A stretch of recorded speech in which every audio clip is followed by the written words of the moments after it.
वंदे वंदे। देवी सज्जनों, आज ये पुण्य अवसर है जब भारत के राष्ट्रगीत का स्मरण करने हम सब इस गरिमामय समारोह में उपस्थित हैं। माननीय मुख्यमंत्री डॉक्टर मोहन यादव जी की विशेष उपस्थिति में मध्य प्रदेश की राजधानी भोपाल के इस पवित्र परिसर में शौर्य स्मारक के इस दिव्य भव्य मंच पर हम वंदे मातरम का विशेष स्मरण करने के लिए यहाँ उपस्थित हैं। माननीय मुख्यमंत्री जी का हार्दिक स्वागत, अभिनंदन।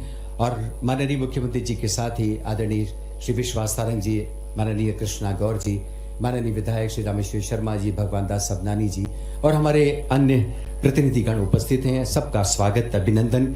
अधिक देर न करते हुए आइए हम भारत माता के चित्र पर पुष्पांजलि करें और मां भारती की वंदना करें।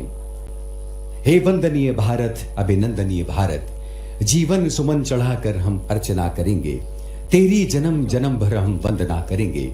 शाश्वत स्वतंत्रता का ये दीप जल रहा है, आलोक का पथिक जो अविराम चल रहा है। माननीय मुख्यमंत्री जी और हमारे अन्य अतिथिगण मिलकर सामूहिक रूप से मंगल दीप दान कर रहे हैं। हिमाद्रि तुंग श्रृंग से प्रबुद्ध शुद्ध भारती, स्वयं प्रभा समुज्ज्वला स्वतंत्रता पुकारती। अमर्त्य वीर पुत्र हो दृढ़ प्रतिज्ञ सोच लो, प्रशस्त पुण्य पंथ है, बढ़े चलो बढ़े चलो बढ़े चलो। असंख्य कीर्ति रश्मियां विकीर्ण दिव्य दाहसी, सपूत मातृभूमि के रुकोन शूर साहसी। अराति सैन्य सिंधु में सुवाड़ वाग्नि से चलो, प्रवीर हो जयी बनो, बढ़े चलो बढ़े चलो बढ़े चलो। वंदे मातरम का जब उद्घोष होता है तो मां भारती के प्रति एक विशेष श्रद्धा का भाव हमारे भीतर जागता है। जननी जन्मभूमिश्च सर्वादपि गरियसी, मां भारती की वंदना, इस सरजमी को प्रणाम। मंगलदीप के माध्यम से हम अपनी उस महान विरासत को भी आज याद कर रहे हैं जिससे चलकर ये मंत्र गीत हमारे पास पहुंचा। 150 वर्ष पहले पंडित बंकिम चंद्र चटर्जी ने इस मंत्र गीत की रचना की। इसका प्राकट्य हुआ, एक कविता जागी, एक ऐसी कविता जो मंत्र के रूप में भारत की विरासत बन गई। आज उसे याद करने का विशेष उपक्रम है। माननीय प्रधानमंत्री श्री नरेंद्र मोदी जी के आह्वान पर पूरा देश इस समय वंदे मातरम का उद्घोष कर रहा है। आज ये समारोह मध्य प्रदेश शासन और संस्कृति विभाग की संयुक्त पहल कर उसके संयोजन में परिकल्पित हुआ है। हम माननीय मुख्यमंत्री जी और मंचासीन सभी महानुभावों के स्वागत के लिए निवेदन करना चाहेंगे। आदरणीय श्री अशोक वर्णवाल जी, संचालक संस्कृति आदरणीय श्री एन.पी. नामदेव जी और माननीय मुख्यमंत्री जी के सांस्कृतिक सलाहकार श्री श्री राम तिवारी जी से संयुक्त रूप से हमारे मंचासीन अतिथियों का स्वागत करें। सबसे पहले माननीय मुख्यमंत्री डॉक्टर मोहन यादव जी का स्वागत, अभिनंदन। और उसी के साथ हमारे माननीय मंत्रीगण आदरणीय विश्वास सारंग जी, आदरणीय कृष्णा गौर जी, माननीय महापौर श्रीमती मालती राय जी हमारे बीच उपस्थित हैं, उनका भी स्वागत, अभिनंदन। आदरणीय संचालक संस्कृति श्री एन.पी. नामदेव जी और श्री श्री राम तिवारी जी से हम निवेदन करेंगे वे भी गुलदस्ता भेंट कर इस अभिनंदन में शामिल हों। आदरणीय रामेश्वर शर्मा जी, आदरणीय भगवान दास सबनानी जी, आदरणीय भगवान दास सबनानी जी का स्वागत, अभिनंदन।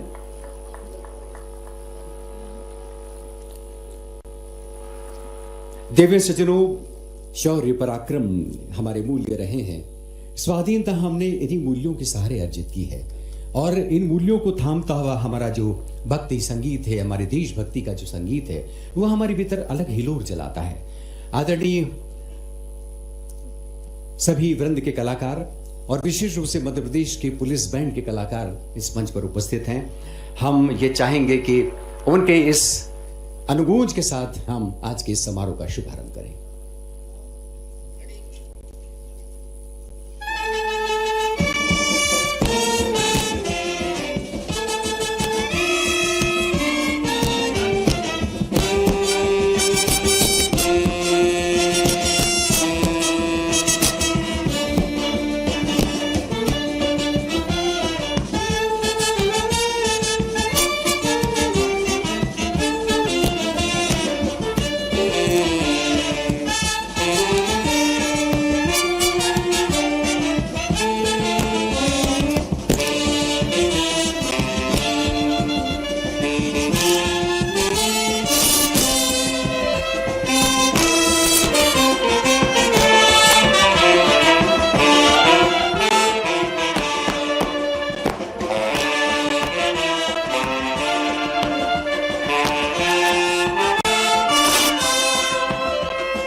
सीएम डॉक्टर मोहन यादव इस कार्यक्रम में शामिल हुए। वंदे मातरम को 150वें साल हो चुके हैं, 150वीं वर्षगांठ मनाई जा रही है और ऐसे में तमाम जो कार्यक्रम है वो आयोजित किए जा रहे हैं। शौर्य स्मारक पर भी ये आयोजन की तस्वीरें आपको दिखा रहे हैं, सीधा भोपाल से ये तस्वीर, जहां सीएम डॉक्टर मोहन यादव कार्यक्रम में शामिल हुए हैं। वंदे मातरम की रचना को 150 साल पूरे हो चुके हैं और इसी उपलक्ष्य में बीजेपी तमाम कार्यक्रम जो है वो आयोजित कर रही है और ऐसे में सीएम डॉक्टर मोहन यादव भी शौर्य स्मारक पर आयोजित कार्यक्रम में शामिल हुए हैं और इसके साथ ही यहां पर कार्यक्रम का शुभारंभ भी करेंगे, क्योंकि प्रदेश स्तर पर तमाम जो कार्यक्रम है वो आयोजित किए जाएंगे, जिसमें बड़े मंत्री नेता शामिल होंगे, वरिष्ठ और दिग्गज नेता कार्यक्रमों में शामिल होने वाले हैं। भोपाल से फिलहाल ये सीधी तस्वीर आपको दिखा रहे हैं, जहां भोपाल में आयोजित वंदे मातरम 150वां स्मरणोत्सव समारोह, जिसमें सीएम डॉक्टर मोहन यादव शामिल हुए हैं और इसके साथ ही कुछ ही देर में संबोधित भी करेंगे। ये कार्यक्रम इसलिए हो रहा है क्योंकि वंदे मातरम गीत को लिखे हुए 150 वर्ष पूरे हो चुके हैं। 150वीं वर्षगांठ अब मनाई जा रही है और ऐसे में उत्साह के साथ वंदे मातरम गीत की रचना को 150 वर्ष हो चुके हैं, तो उत्साह के साथ में ये जो दिन है वो मनाया जा रहा है। इसके साथ ही 26 जनवरी तक ये जो आयोजन है वो चलते रहेंगे। आपको बता दें कि सीएम डॉक्टर मोहन यादव फिलहाल यहाँ शौर्य स्मारक से ये सीधी तस्वीर आपको दिखा रहे हैं। कार्यक्रम में सीएम डॉक्टर मोहन यादव शामिल हुए हैं।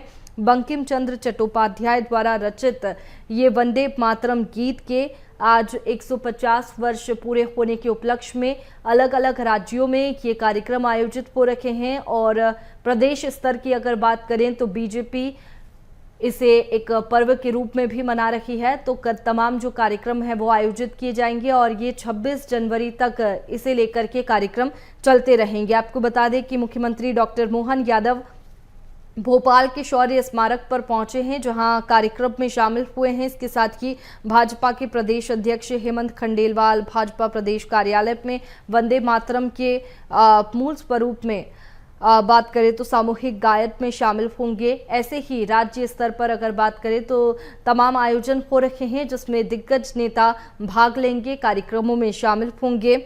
10 संभागों में ये कार्यक्रम होने वाले हैं और इसकी शुरुआत आपको बता दें भोपाल के शौर्य स्मारक से, जहां सीएम डॉक्टर मोहन यादव शामिल हुए हैं और कुछ ही देर में संबोधित करते हुए भी नजर आएंगे।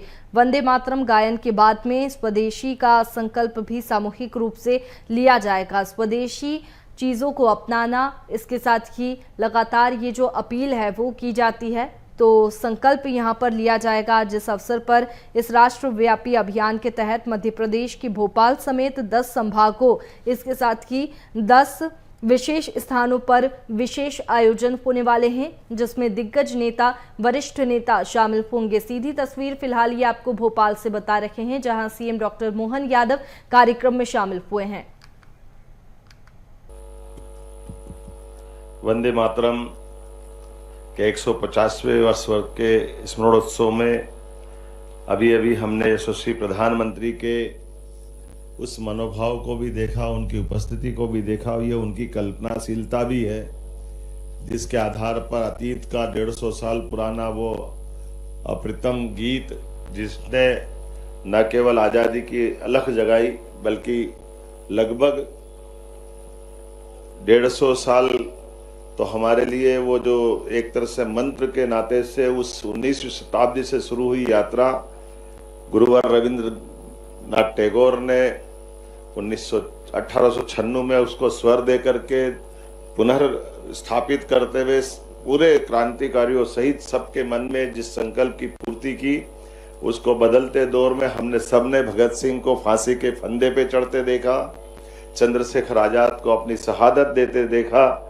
अलग अलग प्रकार के हर एक हमारे आज़ादी के संघर्ष में वंदे मातरम का मूल मंत्र जैसे जीवन प्राण बन करके हमको लालायित करता रहा है। हमने अभी यहाँ इस कार्यक्रम के प्रारंभ में भी मैं माननीय मंच हमारे सारे मित्रों को धन्यवाद देता हूँ। माननीय मंत्री विश्वास जी, माननीय मंत्री कृष्णा गौड़ जी, माननीय सांसद आलोक जी, माननीय विधायक रामेश्वर जी, माननीय विधायक भगवान दास जी, महापौर जी, इस अवसर पर सभापति किशन सूर्यवंशी जी, सभी अधिकारीगण और आप सब। ये बात सही है कि आज़ादी के किसी भी संघर्ष में दुनिया का इतिहास रहा है अमेरिका हो, इंग्लैंड हो, हर एक देश के अंदर जब आज़ादी की अलख जगती है, उसका अंदर का संघर्ष अपनी मातृभूमि की तरफ, ललक की तरफ बढ़ाता है। ऐसे में ये शब्दों की रचनाओं से नए प्रकार का स्पंदन होता है, नए प्रकार के मन में संकल्प आते हैं और हर एक व्यक्ति अपने देश के उस मूल मंत्र के आधार पर राष्ट्रभक्ति के गीत से अपने गौरवशाली अतीत के, भविष्य के, देश के लिए अपनी पहचान बनाता है। और यही कमोबेश हम हर एक देश के गीतों के साथ देख सकते हैं। अमेरिका का क्राइसिस वाला समय हो, इंग्लैंड का विद्रोह वाला समय हो, भारत का अपना, हमने जब यद्यपि वंदे मातरम का आनंद भी देखा, लेकिन इस कार्यक्रम के प्रारंभ में कदम कदम बढ़ाए जा, खुशी के गीत गाए जा, ये जो हमारे भी स्वरबद्ध रचनाओं को हमारे पुलिस बैंड ने जो प्रस्तुत किया है, इस प्रस्तुत करने वाले गीत में ये हमारे आज़ादी के नेताजी सुभाष चंद्र बोस के उस आज़ाद हिंद फौज से जुड़ता हुआ दिखाई देता है। यद्यपि बनाया गया था दीक्षित जी ने गीत, बाद में कविवर राम सिंह ठाकुर जी ने इसको स्वरबद्ध करते हुए संशोधित रूप में दिया और ये आज़ादी का अपना अब एक तरह से संघर्ष वाले उस सारे दौर के दरमियान ये भी एक अपना अलग दौर में पहुंचा।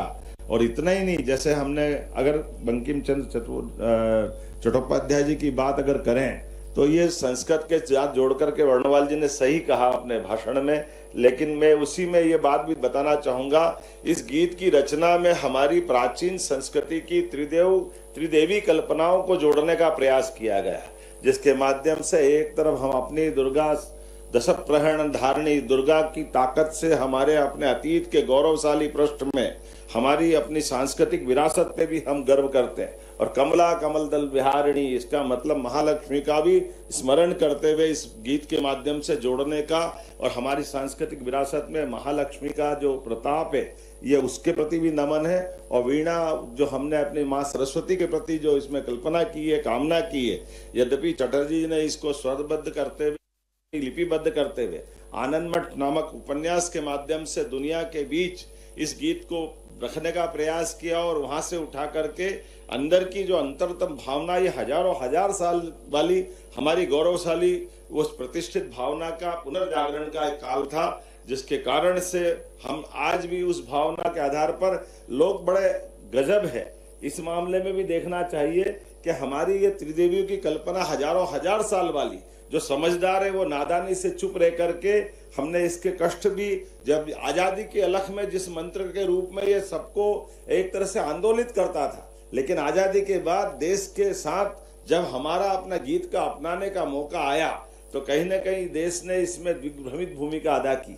बड़े कष्ट के साथ कहना पड़ेगा, आज वो दोबारा दोहराने की जरूरत नहीं, लेकिन वो दर्द तो सबके मन में होगा ही, जिस मूल मंत्र के बलबूते पर आजादी के सारे संघर्ष में बड़ी भूमिका हुई। और वो हमारे गीत 150वीं जयंती के अवसर पर जब हम बात कर रहे हैं तो उस इतिहास को भी देश को जानने की आवश्यकता है। आज के इस अवसर पर मैं माननीय सरदार पटेल को पुनः स्मरण करना चाहूंगा, जिनका 150वां वर्ष है, जिन्होंने 1950 में फिर इस बात को भी स्थापित किया कि राष्ट्रगान और राष्ट्रगीत दोनों का महत्व होना चाहिए, और दोनों पूरे देश के अपनाते हुए एक तरफ हम जनगण मन पे गर्व करते हैं, एक तरफ वंदे मातरम पे भी गर्व करते हैं। आइए हमारी अपनी इस गौरवशाली अतीत को जानते हुए हम सब भगवान श्री राम की जननी जन्मभूमिश्च स्वर्गादपि गरीयसी उस भाव के आधार पर वंदे मातरम का भी स्मरण रखें, और हमारे अतीत के इस बहुत अक्षय नवमी 1857 में बनने वाले इस 1857 के आधार पर, माफ करना 1875 में बनने वाले गीत को 1857 की क्रांति से भी जोड़ करके देखें, जिसके कारण से भारत ने दुनिया का सबसे बड़ा गणतंत्र दिया, भारत की गौरवशाली अतीत पे हमको गर्व करने का मौका मिला। मैं प्रधानमंत्री जी को पुनः धन्यवाद देना चाहूंगा, जिन्होंने आधुनिक तकनीकों के माध्यम से भी पूरे देश को ऐसे सारे विरासत के गर्व करने वाले मौके भी दिए। जब हम 150वीं जयंती सरदार वल्लभ भाई पटेल की मना रहे तो हम अपने वंदे मातरम पे भी गर्व करते। पूरे वर्ष के विविध कार्यक्रम जो इस 7 नवंबर से प्रारंभ होकर के 7 नवंबर 1926 तक चलेगा, 25 से प्रारंभ हुई यात्रा, जिसको अभी हम अपने 10 दिन के विविध कार्यक्रम में देखेंगे, फिर 26 जनवरी के आसपास, फिर 15 अगस्त के आसपास, और वापस 7 नवंबर 1926 के आसपास, 2026 के आसपास इस पे फिर वापस बचे हुए पूरे कार्यक्रम करते हुए पूरे साल की यात्रा संपन्न होगी। मेरी अपनी ओर से आज इस अवसर पर बैठे हुए सभी सज्जनों को, सभी बहनों को, पत्रकार साथियों को, आगंतुक अतिथियों को बधाई, बहुत बहुत धन्यवाद। धन्यवाद माननीय मुख्यमंत्री डॉक्टर मोहन यादव जी। वंदे मातरम के विभिन्न पक्षों को, उसकी आत्मा को जिस तरह से माननीय मुख्यमंत्री जी ने हम सब तक पहुंचाया, निश्चित रूप से बार बार ऐसी कविताएं, ऐसी मंत्र, ऐसी ऋचाएं। तो देखिए, वंदे मातरम गीत को 150 वर्ष पूरे हो चुके हैं और ऐसे में तमाम जगहों पर कार्यक्रम आयोजित हो रखे हैं। भोपाल से सीधी तस्वीरें आपने देखी, जहां सीएम डॉक्टर मोहन यादव शौर्य स्मारक पर हो रखे कार्यक्रम में शामिल हुए, जहां उन्होंने जनता को भी संबोधित किया। इसके साथ ही स्वदेशी का संकल्प भी यहां पर लिया गया। वंदे मातरम 150वां स्मरणोत्सव समारोह, जिसमें सीएम डॉक्टर मोहन यादव शामिल हुए, जिसमें उन्होंने संबोधित किया। बता दें कि इस अवसर पर तमाम जो आयोजन है वो प्रदेश में हो रहे हैं। 10 संभागों में ये आयोजन हो रहे हैं और इसकी शुरुआत शौर्य स्मारक से यहां पर सीएम डॉक्टर मोहन यादव ने शुभारंभ किया। आपको बता दें कि प्रदेश में अब ये आयोजन होंगे और इसका सिलसिला 26 जनवरी तक चलेगा। राष्ट्रीय गीत वंदे मातरम को 150 वर्ष पूरे हो चुके हैं और इस उपलक्ष्य में ये जो कार्यक्रम है वो आयोजित किए जा रहे हैं। 150वीं वर्षगांठ यहाँ पर राष्ट्रीय गीत वंदे मातरम की मनाई जा रही है। शौर्य स्मारक से सीधी तस्वीरें आपने देखी, जहां सीएम डॉक्टर मोहन यादव कार्यक्रम में शामिल हुए। इसके साथ ही प्रदेश में जो आयोजन होने वाले हैं इसे लेकर के उसका शुभारंभ भी यहाँ पर सीएम डॉक्टर मोहन यादव ने शौर्य स्मारक से किया है। इसके साथ ही स्वदेशी का भी संकल्प यहाँ पर लिया गया। राष्ट्रीय गीत वंदे मातरम की रचना को 150 साल पूरे होने पर प्रदेश स्तर पर बीजेपी ये जो वर्ष है वो मना रही है। वर्षगांठ 150वीं मनाई जा रही है। उनके पिताजी मौजूद हैं। मैं प्रमुख सचिव आदरणीय श्री मनीष सिंह से आग्रह करता हूँ, क्या आप आए और क्रांति के पिताजी आदरणीय मुन्नालाल गौड़ साहब का आप स्वागत करें। प्रमुख सचिव सर से सादर आग्रह। एक बार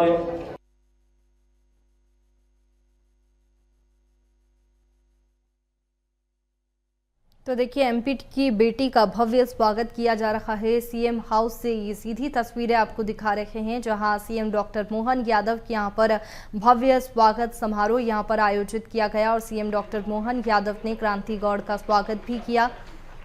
आपको बता दें कि सीएम हाउस में ये स्वागत समारोह का आयोजन हो रहा है, जिसकी सीधी तस्वीरें आप भोपाल से देख रहे हैं। भोपाल में सीएम हाउस में सीएम डॉक्टर मोहन यादव, इसके साथ ही क्रांति गौड़ और उनके परिजन यहां पर कार्यक्रम में शामिल है। तमाम युवा खिलाड़ी भी कार्यक्रम में शामिल हुए हैं और स्वागत समारोह यहां पर रखा गया है क्रांति गौड़ का, जहां सम्मान समारोह। ऐसे हमारे सुश्री क्रांति गौड़ की माता श्रीमती नीलम गौड़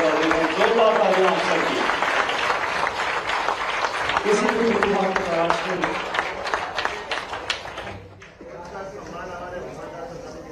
राजीव बिंदरे सर मौजूद है, उनके कोच। मैं आग्रह करूंगा आदरणीय बलवंतर सबनानी सर से और माननीय डायरेक्टर सर से, राकेश गुप्ता सर से भी, क्या आप खुद सर का अभिनंदन करें। एक बार जोरदार तालियां। मैं डायरेक्टर सर से भी आग्रह करूंगा, जो हमारे डायरेक्टर स्वयं क्रिकेट के बाद उसके खिलाड़ी हो रहे हैं हमारे डायरेक्टर सर। एक बार जोरदार तालियां बजाएं आप सब।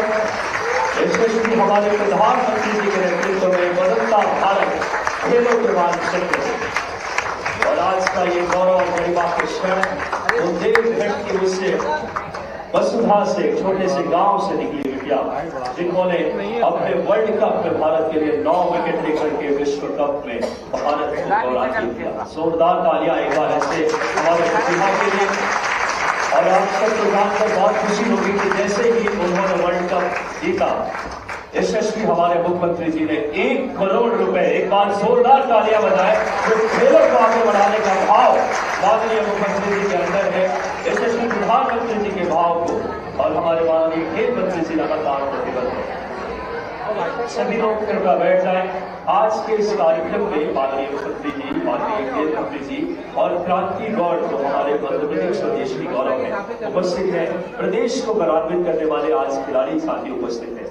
आज के संवाद जो कि खिलाड़ी से सिर्फ खिलाड़ी करेंगे क्रांति से, तो मैं बिना किसी समय गंवाए मैं आग्रह करूंगा कि आज के संवाद कार्यक्रम को हम सब प्रारंभ करें। माननीय मुख्यमंत्री जी का जैसा हमें आदेश हो। तो आइए आज के संवाद कार्यक्रम में हमारे खिलाड़ी साथी जो मंच पे हैं माननीय मुख्यमंत्री जी का हम सबको साथ में रहा है।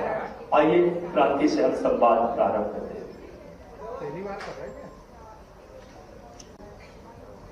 वर्ल्ड माइक पहुंचाने खिलाड़ियों तक।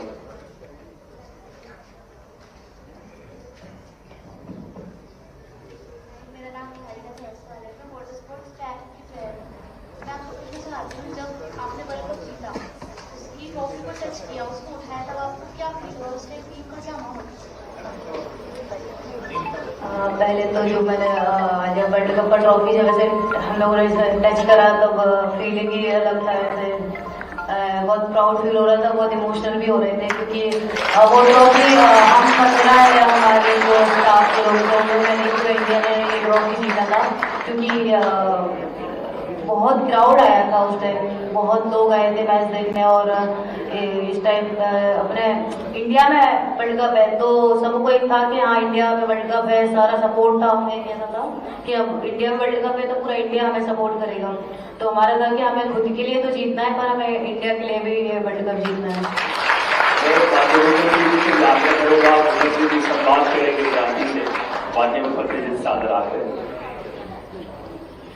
हमारे बच्चे पूछेंगे ना फिर मैं लास्ट में करूँगा।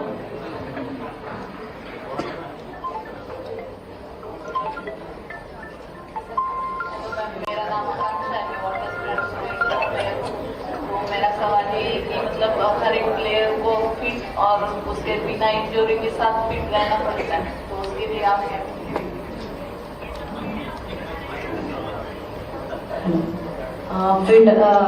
पहले तो अपना फिटनेस हो गया है ना, और राजू एक जो अपना डाइट रहता है खाने का तो वो बहुत जैसे मेरे कोच है इधर ही बैठे हुए हैं। मैंने जब अकेडमी ज्वाइन करा था तब मुझे स्टार्टिंग से बोलते थे ये समोसे नहीं खाना है, मीठा नहीं खाना है, वरना दौड़ोगी कैसे, मोटी हो जाओगी, और बॉल कैसे तेज डालोगी, तुम मीडियम पेस का बॉलर हो, तुम्हें बॉल तेज डालना है। तो एकदम दहशत बना दिया था उनने मेरे अंदर कि आज भी अब तो मीठा खाने का मन नहीं करता है।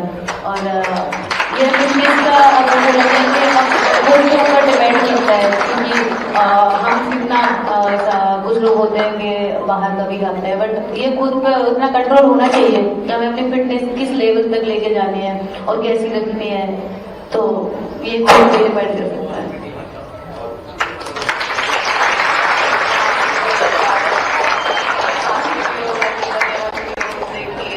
तो आप क्या कहेंगे? मेरे को क्या पता नहीं।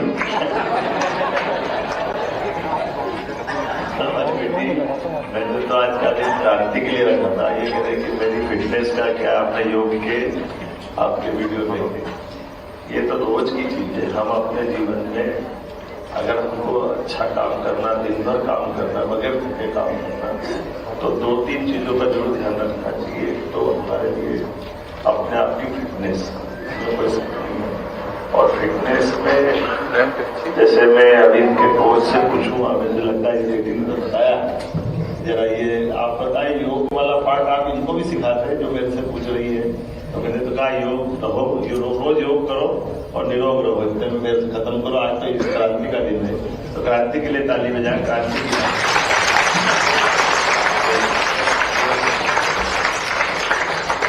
और साहब जरा ये बेटी का क्या योग और कैसे क्या करते हैं, थोड़ा कैसे आपको ध्यान में आया कि बेटी अपनी प्रतिभा संपन्न है, इसकी चिंता करना चाहिए, थोड़ा बताएं। जी, सबसे पहले तो किसी भी खिलाड़ी के लिए फिटनेस सबसे ज़्यादा जरूरी है। जितनी अच्छी फिटनेस होगी उतनी स्किल को उसका कमांड होगा। तो हम लोगों ने कोशिश की है कि एज ए बॉलर जो भी फिटनेस की एक्सरसाइज है, जो भी चीज़ें होती हैं वो इसको प्रॉपर कराई है और फिटनेस लेवल स्ट्रॉन्ग किया है।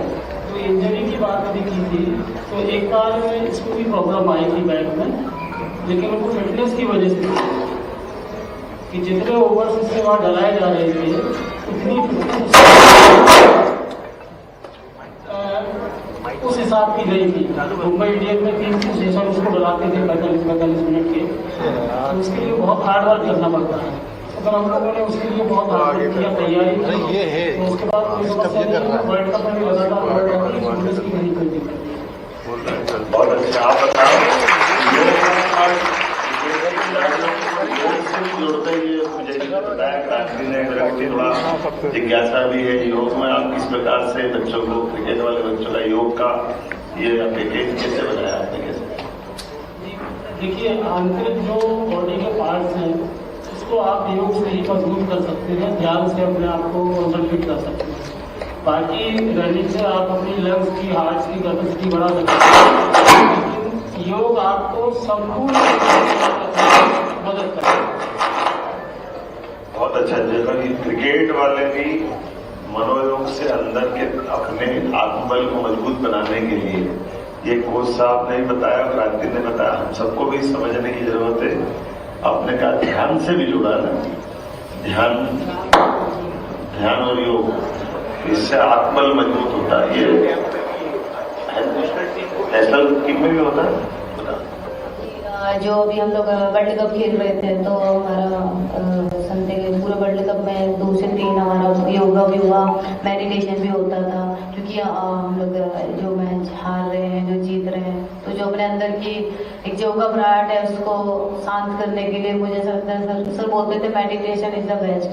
तो मेडिटेशन भी हमें 45 मिनट का मेडिटेशन कराते थे, तो बहुत अच्छा लगता था ये मेडिटेशन करके, बॉडी को भी बहुत अच्छा फील होता है। तो मैं भी यही बोलूँगी योगा और मेडिटेशन करना चाहिए। एक तरह से हमारे सबके लिए विचार का भी है, लागू करने का भी। खिलाड़ी कोई किसी भी खेल में बने, अपनी एकाग्रता बनाने के लिए, आत्मबल बढ़ाने के लिए। और प्रधानमंत्री ने 2014 के बाद सबसे पहले अंतर्राष्ट्रीय स्तर पर योग को स्थापित किया। जोरदार प्रधानमंत्री जी का भी अभिनंदन है। समाज को प्रोजेक्ट तक ध्यान दे सकते हैं, लेकिन बच्चे तो जरा धूमधाम से आज अच्छे रूप में आए हैं। और मुझे लगता है कि वो लंबा चलाने के बजाय तो पूछो कुछ बेटा, पूछो भी।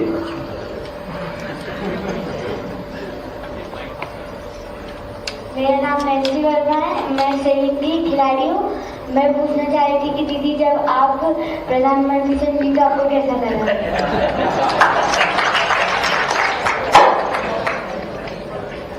पहले तो उनसे मिलने के लिए बहुत एक्साइटेड थी मैं, और मुझे इसलिए भी मिलना था उनसे क्योंकि मेरे बड़े भाई हैं जो सबसे, वो उनको बहुत मानते हैं।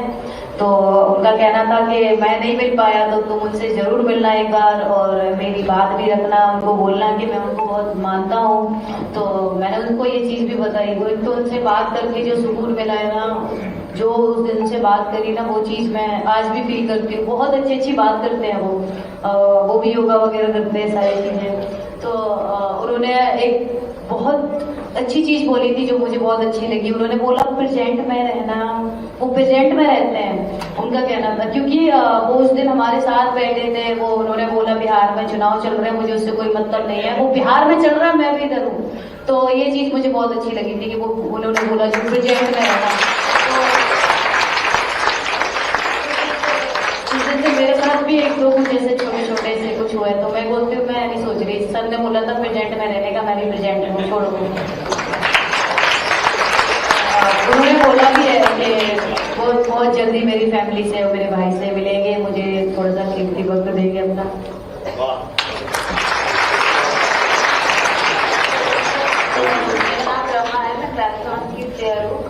मेरा क्वेश्चन आपसे है कि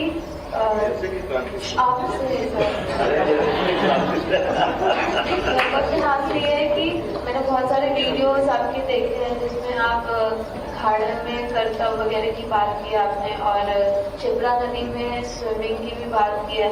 मैं ट्रायथलॉन में जो स्विमिंग पार्ट है वो ओपन वाटर का मेन फोकस रहता है उसमें ज़्यादा। तो मैं आपसे ये जानना चाहती हूँ कि आप जब शिप्रा नदी में स्विमिंग करते थे तो आपको कैसा लगता था, और इसके अलावा और कौन से गेम में रुचि रखते हैं? देखो बेटा, ये पूरा कार्यक्रम तो क्रांति के लिए है, तुम संक्रांति करा रहे हो। कोई बात नहीं, हम तो उज्जैन के अपने पुराने शहर के बासिंदे वहीं के रहने वाले हैं, और हमारे यहाँ हर व्रत त्योहार वगैरह पे मैं जब बहुत छोटा था मुझे ध्यान आता है कि मैं सोचता हूँ तो 5-6 साल का होगा, तब से माता जी ये जो कार्तिक महीना चल रहा है इस कार्तिक महीने में भी सुबह 4 बजे उठा करके स्नान के लिए मेरे मन में आता था, तो वो बराबर मैंने मुझे कार्तिक स्नान करना, तो पूरे महीने वो सुबह स्नान कराने वो भी जाती थी, हम भी जाते। बाद में हमारे परिवार में भी मेरी बहन भैया सबको हमारे यहाँ स्विमिंग का, हमारा खेत भी लगा हुआ है नदी के किनारे है, तो ऐसे माँ चित्रा की गोदी में खेलने कूदने का स्नान का तो मजा है ही, स्वाभाविक रूप से उसमें जो तैर करके आनंद लेंगे, लेकिन मन की श्रद्धा भावना के कारण से तो ये मान के चलो कि सबके लिए जीवन में मेरी बेटी अभी डॉक्टर है, बेटा है, सारे बच्चों को हमने भी उस पद्धति में तो तैरने का जो आनंद है वो तो है ही। व्यायाम में अब गेम खेलने की बात तुमने कही, तो मैं तो मान के चलता हूँ कि हमारे तो देसी गेम हमको सब अच्छे से आते थे, लेकिन ये बाकी के गेम में भी बहुत मजा आता था मुझे। अगर कुश्ती में आनंद आता था तो हॉकी भी बहुत अच्छा खेलता था, स्विमिंग की अपनी आनंद है ही रहता है। योग का हम सब अपने अपने जीवन में खेल का जो जिससे खिलाड़ी को देखता हूँ सब भूल जाते हैं। आप लोग को देख के तो सब आनंद आ जाता है कि खिलाड़ी की दुनिया सबसे अच्छी दुनिया है। आपको मुझे शुभकामनाएं। अच्छा क्रांति में ही पूछ लेता हूँ तुमसे, यहाँ इतने सारे खिलाड़ी बैठे हैं और तुम्हारे लिए खिलाड़ियों को बोलने के लिए कुछ हो तो अपनी तरफ से अपना खुद का अनुभव शेयर करते हुए, कठिनाई के बाद में तुम्हारा जीवन का वैसे ही प्रेरणादायी है। तमाम कठिनाई के बाद भी इंटरनेशनल प्लेयर बनना ही अपने लिए सौभाग्य की बात है, और हमारा भाग्य है कि मध्य प्रदेश के बच्चे अपनी हमारी बेटी छतरपुर की, वैसे तो छतरपुर का जो स्वभाव है बुंदेलखंड का, बड़े लड़ैया महुआ वाले जिनकी मार सही ना जाए, एक तो मारे दो मर जाए, तीसरा दोस्त खाए मर जाए, क्या बोल क्या बोल।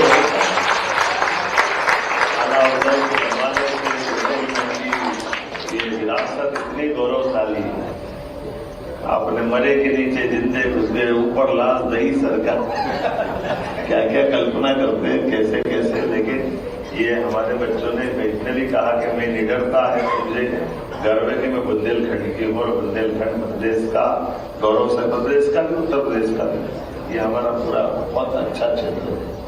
तो जरा आप अपनी तरफ से कुछ बोलना चाहोगे? मैं सभी बिल्डर्स के लिए बस ज़्यादा तो कुछ नहीं, बस छोटी सी चीज़ ही बोलना चाहूँगी कि कभी अगर आपको लगे कि आपको गिव अप कर देना चाहिए या छोड़ देना चाहिए, तो बस एक बार वो चीज़ सोचना कि आपने कुछ सपने देखे हैं, आपने वो अपने पेरेंट्स को भी बताए हैं, तो खुद के लिए नहीं तो उनके लिए आपको जो सपने आपने देखे हैं वो पूरे करना है। अपन को एक बोलते हैं ना एक जैसा ड्यूटी, तो एक उसके खुद के लिए नहीं तो पेरेंट्स के लिए करो, क्योंकि मैंने तो बहुत कुछ देखा है, बहुत डाउनफॉल देखा है मैंने ऐसे कंडीशन देखी है कि एक टाइम पे हमारे यहाँ बोला जाए कि एक टाइम का खाना नहीं था हमारे पास, पर भी आज मैं इस जगह पे हूँ तो मुझे बहुत प्राउड फील है कि मैंने अपने बुंदेलखंड का भारत का नाम रोशन करा है, वर्ल्ड कप हम जीते हैं। तो बस यही बोलूँगी कि बस कभी पीछे मुड़कर ना देखे, अगर आगे बढ़ रहे तो बस बढ़ना है, जब तक तो अच्छी मंजिल तक नहीं पहुँच सकते। का एक लास्ट है ना इसका माइक,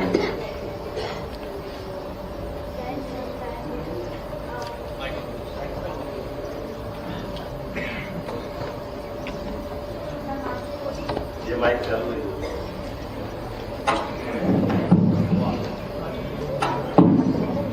मेरा नाम मानसी गौरी है, मैं ताइक्वांडो एथलीट हूँ, और जैसे कि इंडिया टीम फाइनल्स में 3 बार पहुंची है, तो मैं आपसे पूछना चाहती हूँ कि इस बार क्या बदलाव था, क्या नया ऐसा था कि इस बार आप विश्व विजेता बने? एक तो अभी पहले जो वर्ल्ड कप हुए मैंने देखे भी नहीं है, और मैं देखे भी नहीं कि मैं खेली भी नहीं और देखा भी मैंने नहीं, मेरा फर्स्ट वर्ल्ड कप था। और पहले तो ये बात है कि ये वर्ल्ड कप इंडिया में था, हमें सपोर्ट था पूरे इंडिया का, तो हमारे दिमाग में सिर्फ एक ही चीज़ चल रहा था कि वर्ल्ड कप जीतना है, क्योंकि ये इंडिया में है। और दूसरी चीज़ की एक हमारे साथ ना, जब सेमीफाइनल मैच था हमारा, तो हमारे कोच मंदिर गए हुए थे। तो मंदिर में एक आंटी मिली, उनके हाथ में 4 महीने की बच्ची थी, छोटी। तो उन्होंने मेरे कोच से बोला, जो इंडिया टीम के हमारे कोच, उनसे बोला कि सर मुझे ना इसको क्रिकेटर बनाना है। अब उनकी सोच देखो, अभी हम लोग सिर्फ अभी वर्ल्ड कप जीते नहीं है, हम लोग सिर्फ सेमीफाइनल तक पहुंचे हैं और वर्ल्ड कप इंडिया में है। तो उनकी सोच मतलब कि उनको उस 4 महीने की बच्ची को भी उनको क्रिकेटर बनाना है। तो उस दिन सर ने हमें बताया, तो हमने भी एक चीज ठानी थी कि हम अपने लिए तो खेलेंगे, बट उस जो सेमीफाइनल हमने मैच खेला वो हमने उस 4 महीने की बच्ची के लिए खेला, ताकि अपने लिए नहीं, हम इसके लिए वो सेमीफाइनल खेलेंगे। बस यही था कि पूरे इंडिया में सपोर्ट था, हमें सब लोग सपोर्ट कर रहे थे, तो इंडिया के लिए जीतना था हमें। आपकी हमारी तो बात चलती रहेगी, शाम हो जाएगी। आपका कार्यक्रम क्या है थोड़ा सा बता दें तो दिन अन्ना आएगा। लेकिन आज के अच्छे ये संवाद कार्यक्रम के लिए मैं खेल मंत्रालय को बधाई देता हूँ, बेटी क्रांति को भी बधाई देता हूँ, हमारे सारे अधिकारी, माननीय मंत्री जी, विधायक जी, सबको बधाई। ये हमारे लिए गौरव की बात है। और हमारे यहाँ भगवान बिरसा मुंडा, रानी दुर्गावती, झांसी की रानी, ये गौरवशाली अतीत था। हम अपनी उन रानियों के गौरवशाली अतीत को केवल इतिहास में पढ़ सकते हैं, महसूस कर सकते हैं, लेकिन आंखों से झांसी की रानी दुर्गावती को देख के आनंद आता है। नाम भी क्रांति है, ये हमारी न केवल क्रांति बल्कि पूरी टीम को, भारत की पूरी टीम को माननीय प्रधानमंत्री जी ने बधाई दी। हमारी सबके लिए भी सौभाग्य की बात है। मैं एक अनाउंस जरूर करना चाहूंगा कि हमारे जो आपके पिताजी का जो कठिनाई बताई थी, तो वो हमारे पास शासन के पास अपील का प्रावधान है। निश्चित रूप से हम इसमें मदद करेंगे कि आपकी बहाली हो, इसमें कोई। और बेटी का भी सम्मान, हम जो बिरसा मुंडा जी का क्रांति के अग्रदूत जाने जाते हैं, बिरसा मुंडा जी हमारे लिए देश का सौभाग्य। 15 तारीख को जबलपुर में बड़ा कार्यक्रम होगा, इसमें क्रांति का सम्मान भी होगा, जोरदार। और आखिरी मेरी अपनी ओर से, आपने कहा कि छतरपुर में क्रिकेट का स्टेडियम सरकारी कोई चाहिए ना मतलब प्रैक्टिस करने के लिए, तो हम अपना एक स्टेडियम इनका क्रिकेट का, ताकि बच्चे बच्ची वहाँ फिर नए क्रांति का भी जन्म हो, नए प्रकार से बढ़े। तो ये करने की मैं पहले तो बहुत बहुत धन्यवाद करूंगी मध्य प्रदेश सरकार का और सभी लोगों का, सर का भी, कि इन्होंने इतना सम्मान दिया मुझे, अपना कीमती वक्त दिया और मुझे 1 करोड़ की राशि दी, मेरे पेरेंट्स को इतना सम्मान दिया, कोच को। तो मैं बहुत बहुत धन्यवाद करती हूँ सर आपका और आप सभी का। बहुत धन्यवाद। शक्ति वो खेल के भाव को यशस्वी प्रधानमंत्री के नेतृत्व में युवा भारत, बदलते भारत के जज्बे और हर एक खिलाड़ी को किस तरीके से प्लेटफॉर्म दिया जाए, उसकी जमीनी हकीकत आपके नेतृत्व में। एक बार मुख्यमंत्री जी के लिए जोरदार तालियां बजाएं आपने। मैं आपने स्वतंत्र विकास करने के लिए हमारे मध्य प्रदेश की राष्ट्र मैं आग्रह करूंगा माननीय मुख्यमंत्री जी से कि स्वदेशी क्रांति गौर को प्रदान करें। माननीय मुख्यमंत्री जी से सादर आग्रह। एक बार जोरदार तालियां। ये भाव है उस क्रिकेटर का जो 120 की रफ्तार में बॉलिंग डालती है, उस बेटी का जो लाखों बेटियों के लिए प्रेरणा स्रोत है विपरीत हालात में। कहते हैं जब इरादा बना लिया हो ऊंची उड़ान का, तो देखना फिजूल है कल आसमान का। आइए इसे श्रृंखला में माननीय मंत्री जी खेल युवा कल्याण, मैं आदरणीय विश्वास कला सारथी से आग्रह करूंगा कि आप आए और उनके पिताजी का सम्मान स्मृतिचिन्ह लेकर के माननीय खेल मंत्री जी से बीच में एक बार आप सबकी जोरदार तालियां। ये भाव है भारत के उन बेटियों की इच्छा शक्ति याद कीजिए रियो ओलंपिक, 2 भारत की बेटियों ने ही भारत का मस्तक ऊंचा किया था, पीवी सिंधु और साक्षी मलिक ने। अब आग्रह करूंगा माननीय भगवत दास सबदानी जी से कि आप आए और इनके कोच आदरणीय राजीव विथरे जी, जब उस समय माननीय मुख्यमंत्री जी के शुभ हाथों से ही एक ऐसे कोच का सम्मान माननीय सबदानी जी से भी सादर आकर कि आप भी सहभागी बने। एक बार जोरदार तालियां।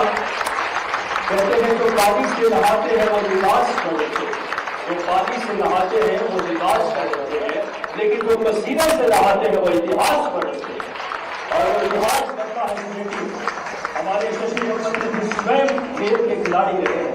खेल की भावना, खेल के प्रति संवेदनशीलता और खेल के प्रति लगाव को परिलक्षित करता है। मैं बहुत हृदय से माननीय मुख्यमंत्री जी का, माननीय खेल युवा कल्याण मंत्री जी का, माननीय हमारे प्रमुख सचिव सर का, माननीय सबदानी सर का, सबका मैं बहुत हृदय से धन्यवाद देता हूं। और आए हुए उनके माता पिता और सभी धन्यवाद देता मीडिया के प्रतिनिधियों का, खेल युवा कल्याण विभाग, माननीय हमारे director sir Rakesh Gupta sir, आदरणीय हमारे अजय श्रीवास्तव सर, आदरणीय drawing director V Yadav sir, सभी पदाधिकारी की तरफ से माननीय मुख्यमंत्री जी का, खेल युवा कल्याण विभाग की तरफ से बहुत धन्यवाद। और जो एक सम्मान एक बेटी का नहीं बल्कि ऐसे हजारों प्रतिभाओं को एक नई ऊर्जा मिलेगी, उस खेल के भाव का सम्मान जो प्रतिबद्ध सोच और समर्पण के साथ, इच्छा शक्ति के साथ आप सबके बीच माननीय मुख्यमंत्री स्वयं आ रहे हैं।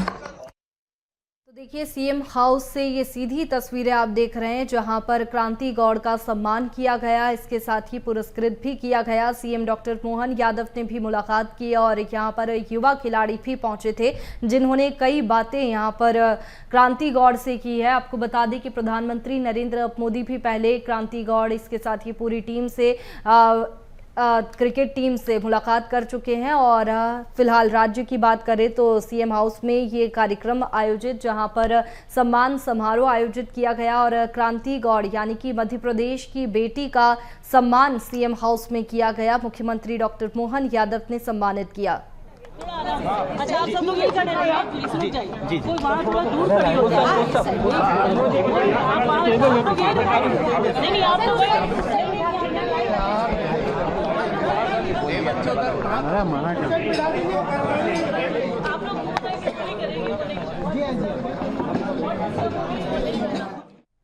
तो देखिए ये सीधी तस्वीरें सीएम हाउस से आपने देखी जहां क्रांति गौड़ का सम्मान सीएम हाउस में किया गया। इसके साथ ही तमाम युवा खिलाड़ी भी अलग अलग क्षेत्र के यहां पर पहुंचे थे जिन्होंने अपनी बातें यहां पर क्रांति गौड़ से पूछी। यहां पर पुरस्कृत क्रांति गौड़ को किया गया। इसके साथ ही क्रांति गौड़ के परिजन, माता पिता, इसके साथ ही कोच भी यहां पर पहुंचे जिन्हें मुख्यमंत्री डॉक्टर मोहन यादव ने सम्मानित किया। क्रांति गौड़ को भी मुख्यमंत्री डॉक्टर मोहन यादव ने सम्मानित किया।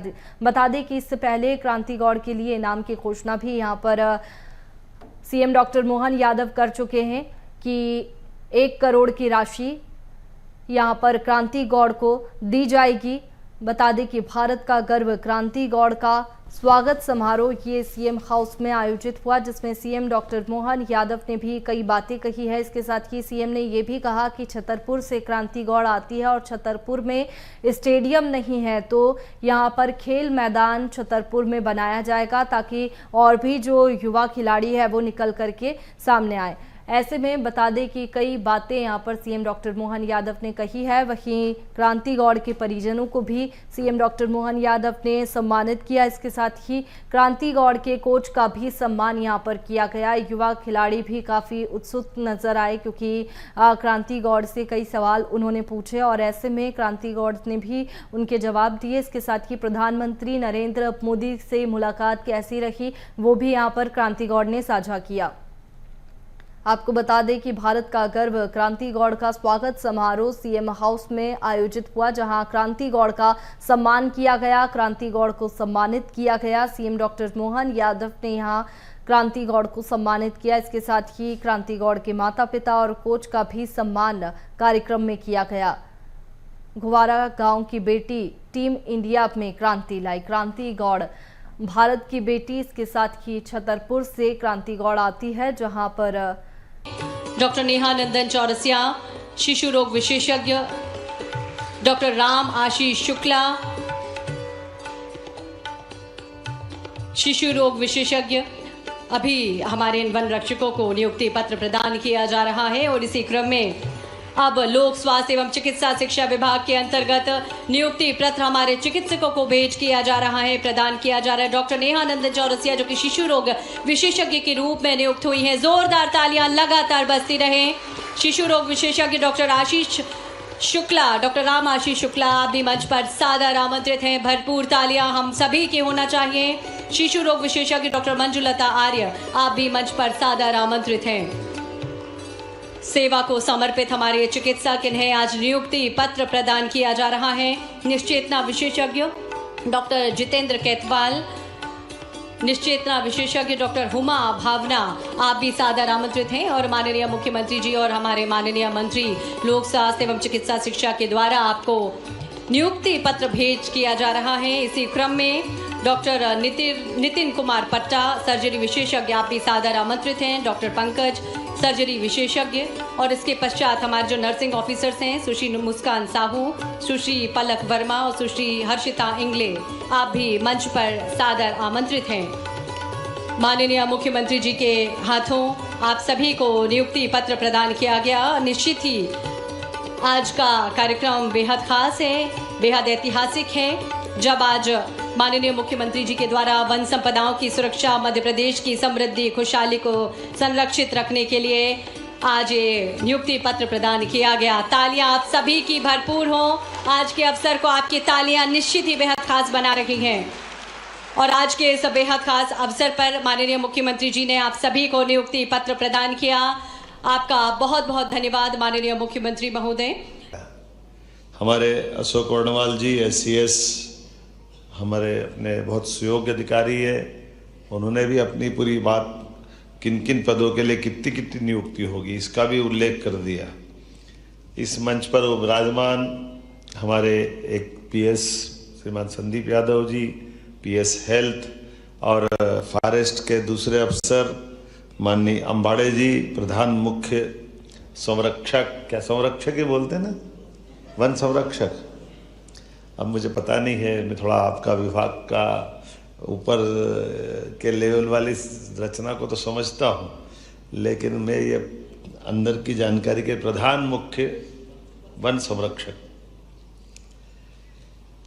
आज इस अवसर पर जैसा कि नरेंद्र जी ने सही कहा कि वंदे मातरम 1875 में बंकिम चंद्र चट्टोपाध्याय जी ने जिस प्रकार से ये आनंद मठ के उपन्यास के अंदर उस समय के तत्कालीन माहौल को रेखांकित करते हुए एक कथानक के माध्यम से पात्र और सुपात्र की संघर्ष के बीच हमको प्रेरणा कहाँ से मिलेगी, उसमें से एक पात्र को वंदे मातरम करते हुए बात करने के लिए कुछ पंक्तियां गीत के रूप में लिखी है। और वंदे मातरम जिसके मनोभावना के आधार पर एक पंक्ति तुम ही प्राणा शरीरे नरेंद्र शिवाजी ने कही है। ये बात सही है कि 1857 की क्रांति के बाद 1875 में ये आनंद मठ नाम का उपन्यास लिखा गया और उसके अंदर बंकिम चंद्र जी ने अपनी वंदे मातरम गीत की रचना दी और बाद में 1896 में गुरुवर रविंद्रनाथ ठाकुर जी ने अपने स्वर से उसको लिपिबद्ध करते हुए सबके बीच प्रस्तुतिकरण दिया। और ये बात भी हमारे लिए समसामयिक होगी कि वंदे मातरम के बलबूते पर उस दौर के अंदर जब वंदे मातरम का मंत्र अपने आज़ादी के मतवाले स्वतंत्रता सेनानियों के लिए बीज मंत्र का काम करता था, उनको उत्साह उमंग जगाता था, देश की आज़ादी की ललक जगाता था, अपने प्राणों का उत्सर्ग के लिए प्रेरित करता था। तो इनकलाब जिंदाबाद में भी वंदे मातरम शब्द निकल के आता था। नेताजी सुभाष चंद्र बोस से लेकर चंद्रशेखर आजाद तक ये तमाम देशभक्तों ने वंदे मातरम, मैं अपने देश की वंदना करता हूँ, और वंदे मातरम के उद्घोष के साथ पूरा देश एक उद्वेलित होकर के 1905 में बंग भंग एक बड़ा अंग्रेजों का षड्यंत्र था, जब बंगाल को 2 हिस्सों में बांटा जाने का विषय रखा गया, लेकिन वो बंग भंग आंदोलन में उस वंदे मातरम की गूंज ने न केवल बंग भंग को रोका बल्कि काल के प्रवाह में आज का हमारा बंगाल बचा है बड़े पैमाने पर। तो बड़ी भूमिका उसमें उस वंदे मातरम के मंत्र के साथ तत्कालीन नेतृत्व की भी थी। मैं आज आपसे विस्तार से बात इसलिए कर रहा हूँ कि इसकी 150वीं जयंती है। तो वंदे मातरम के लिए, देश की आज़ादी के लिए लड़ने वाले, मिटने वाले, अपने आप को उत्सर्ग करने वाले स्वतंत्र वीर सावरकर से लेकर नेताजी सुभाष चंद्र बोस तक, सरदार पटेल से लेकर महात्मा गांधी तक, वो सारे स्वनाम धन्य बड़े बड़े नाम जिनने देश की आज़ादी के लिए उस वंदे मातरम के बलबूते पर दुनिया भर में अपनी भारत की पहचान बनाई। लेकिन ये बात भी सही कि आज़ादी के पहले इन गीतों से, जिस प्रकार से हर एक देश के संघर्ष के समय बने गीतों ने सबका मार्ग प्रशस्त किया, चाहे अमेरिका हो, इंग्लैंड हो, सारे के सारे उनके जो राष्ट्रगान बने, उनका अंतर्गत जो आने वाली कठिनाई के बीच जिससे कठिनाई को पार पाने का आत्मविश्वास बनता है, वो उस भाव से आता है। लेकिन बने हुए देश को आगे बढ़ाने के लिए ये तंत्र भी चाहिए, जिस तंत्र के आधार पर ये सच्चे अर्थों में ये मूल मंत्र है, जिस मूल मंत्र के बलबूते पर हमारा देश दुश्मनों के हाथों से सदैव बचावी रहे, सुव्यवस्था स्थापित करे, अपने अपने कामों में हमको यश मिले। हमारे लिए सौभाग्य की बात है, उस उथल पुथल भरे देश के समय जब देश में 600 से ज़्यादा रियासतें थी और अंग्रेजों के द्वारा उस समय छोड़े गए एक घटना से तो देश पूरा अलग दौर में था, जब भारत और पाकिस्तान के रूप में देश का बंटवारा हुआ। लेकिन उससे बड़ा दर्द था अलग अलग रियासतों का छूटा जाना। लेकिन एक ऐसे व्यक्ति उस समय चट्टान की तरह देश के साथ में खड़े हुए, जिनने आज़ादी के तुरंत बाद, सरदार वल्लभ भाई पटेल, उनकी भी 150वीं जयंती चल रही है, जिनने न केवल अपने सारे प्रशासनिक तंत्र का पुनर्गठन करते हुए ये जो हमारी यूपीएससी की एग्ज़ाम करा करके हमारे भारतीय प्रशासनिक ढांचे को खड़ा करने के साथ उनकी अंदर की अंतर्निहित शक्तियों का विभक्तिकरण के लिए राज्य की अलग, केंद्र की अलग, लेकिन कुल मिलाकर के ये जो प्रशासनिक अमला बना, मुझे इस बात की प्रसन्नता, इसमें बहुत बड़ा योगदान हमारे लोकतंत्र के साथ साथ आप लोगों का भी मैं आप लोगों को बधाई देना चाहता हूं। हमारे सारे आज के भी नवीन कदम बढ़ाने वाले वो लोग और पुराने सारे लोग जिनने शासन की सेवाओं के माध्यम से भी देश सेवा का संकल्प लिया, जोरदार अभिनंदन आपका अपने आप के लिए। आपका कदम भी इस देश की सुरक्षा के साथ, देश की जवाबदारियों के लिए, जनता की सेवा के लिए, गरीब से गरीब आदमी के जीवन में, भारत की सारी व्यवस्थाओं में मध्य प्रदेश के साथ कदम से कदम मिला करके मैं आपका सबका, आपके इतनी बड़ी संख्या में 877 युवाओं को ये जो हमारे वन संरक्षक से लगा करके हेल्थ और दोनों विभाग ने मिलकर के जो बड़ी महती भूमिका अदा की, मैं आज आपके दोनों विभागों की तरफ देखता हूँ तो वो भी अच्छा लगता है, अद्भुत लगता है। आज मध्य प्रदेश जिस तेज गति से बढ़ रहा है, और ऐसे में डॉक्टर अब्दुल कलाम का वो सपना का वाक्य याद में आता है, जो वो कहते थे, सपने वो नहीं होते जो सोते हुए देखते हैं, सपने वो होते जो नींद नहीं आने देते हैं, लगातार हम अपने सपने पूरे करने के लिए। तो आज आपने अपने अपने जो सपने देखे थे माता पिता के माध्यम से, आपके खुद की खुली आंखों से आपने अपने मुकाम को हासिल किया। आपको सबको बधाई देता हूँ, आपका अभिनंदन करता हूँ। लेकिन जीवन चलने का नाम, यहाँ भी मत रुकना, जो जहाँ से आए और आगे सपने देखना और आगे बढ़ना, जितना आगे जा सकते हो, जितनी आपके अंदर की क्षमता, परमात्मा ने ये पिंड ऐसा बनाया, इस पिंड में अनंत संभावना है। लेकिन दोनों के अपने विभागों का भी मस्ती अलग टाइप की, और ये भी स्वर्णिम काल है। यशस्वी प्रधानमंत्री का जोरदार अभिनंदन करें, नरेंद्र मोदी जी का। उनके जीवन के बारे में नरेंद्र जी ने बताया कि जिनके घर के कष्ट कैसे थे, एक चाय वाले परिवार से एक माँ के कष्ट के बारे में बोलने में भी हमको दोबारा लगेगा। हम सब इस कष्ट से निकले, कमोबेश सब, मैं भी उस परिवार से आता हूँ, लेकिन इससे कोई फर्क नहीं पड़ता हम कहाँ से आते हैं।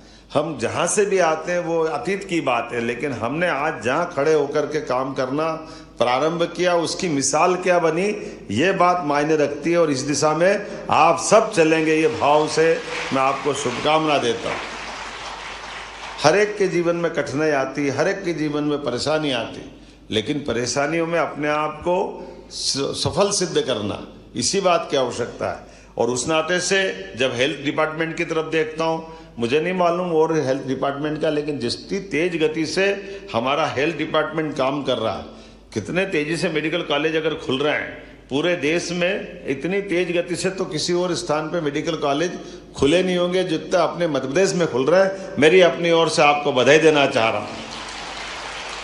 और एक नया प्रयोग भी कि आपके हॉस्पिटल के माध्यम से जहां आप सर्विस करने जा रहे हैं, अब पीपीपी मॉडल पर मेडिकल का हमारा हॉस्पिटल, पीपीपी मॉडल पर मेडिकल कॉलेज खुलवा करके, तो विदेश में होता था, हमारे देश में तो पहली बार हो रहा है कि 300 बेड का हॉस्पिटल पीपीपी मॉडल पे हम उसको हायर करके देने के लिए हमारा स्टाफ, पैरामेडिकल स्टाफ, दवाई और बाकी चीज़ें देंगे और मेडिकल कॉलेज खड़े हो जाएंगे।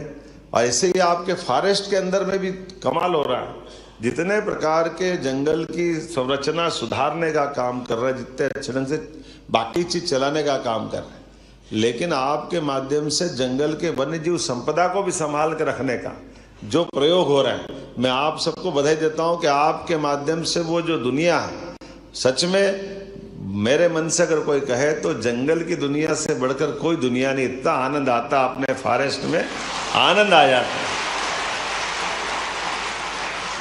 और वो सब भी मिलता है जिसके आधार पर लोग सपना देखते, सोचते हैं।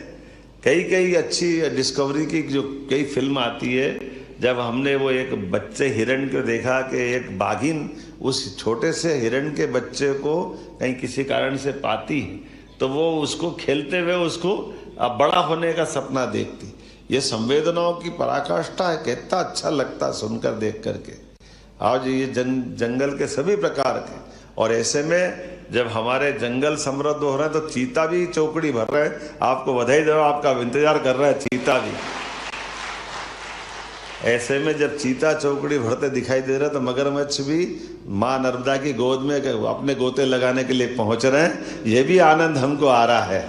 जिस प्रकार से ये जंगल की, जल की, नभ की जितनी भी मूल हमारी अपनी थाती है, जो उनके मूल जीव है, उनको उस तरह के वातावरण में रख कर के देखने का जो आनंद है, ये जो जंगल में किसी पुराने जमाने के समय में तो ऐसे ही होता था, 47 तक भी हो जाता था दुर्भाग्य से। जंगल में शेर दिखाने के, शेर का पहले राजा महाराजा के काल में जंगल में शेर दिखना मतलब डर का माहौल बना देना, और डर के आधार पर उसको बिना कारण से, तो उसका दुष्परिणाम कैसा आ गया, हमने सबने देखा कि चीते का शिकार भी आखिरी बार हमारे प्रदेश के अंदर हुआ और तब से चीता विलुप्त हो गया। जानवर तो जंगल की शोभा है, अगर आप इनके सबकी हत्या कर दोगे तो बचेगा क्या। मुझे इस बात की प्रसन्नता है कि माननीय प्रधानमंत्री के आशीर्वाद से चीता प्रोजेक्ट भी हमारा फल फूल रहा, आगे बढ़ रहा है। जोरदार अभिनंदन, ये आप सबके योगदान से हो रहा है, ये अद्भुत है। और इतने ही नहीं, चीता तो क्या, घड़ियाल भी देखता हूँ, और घड़ियाल को भी क्या बेवकूफ़ बनाते फॉरेस्ट वाले, मज़ा आ जाता है।